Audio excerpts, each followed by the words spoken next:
وجہ بنا کر ایک دوسرے کو چھوڑنے کے بجائے وجہ بتا کر رشتہ بچا لینا چاہیے۔ بس تم قبولیت پر یقین رکھو، کیسے ملے گا یہ سوچنا تمہارا کام نہیں۔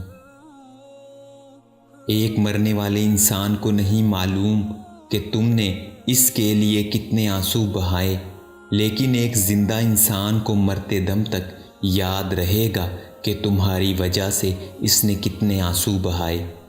جو بھی رشتے پاس ہیں خدا را ان کی قدر کیجیے۔ اگر آپ کا گزرتا ہر لمحہ اذیت ہے تو یہ بھی یاد رکھیں کہ گزرتا ہر لمحہ بہت سے زخموں کا مرہم بھی ہے۔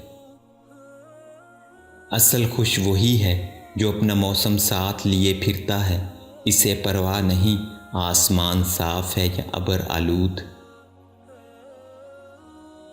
اکیلے ہی لڑنا پڑتی ہے زندگی کی لڑائی، لوگ صرف تسلیاں دیتے ہیں ساتھ نہیں۔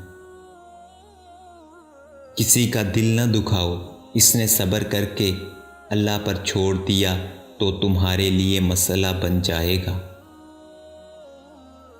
تصویر میں ساتھ کھڑے ہونے والے دوستوں اور تکلیف میں ساتھ کھڑے ہونے والے دوستوں میں بہت فرق ہوتا ہے۔ انسان جب اس جہان رنگ و بو کا حسن دل کی گہرائیوں سے محسوس کرتا ہے تب وہ پورے شعور کے ساتھ کہتا ہے سبحان اللہ۔ سب سے بہتر لقمہ وہ ہے جسے اپنی محنت سے حاصل کیا جائے۔ نسلی دوست کتنا بھی ناراض ہو مگر دشمنوں کی صف میں کھڑا نہیں ہوتا۔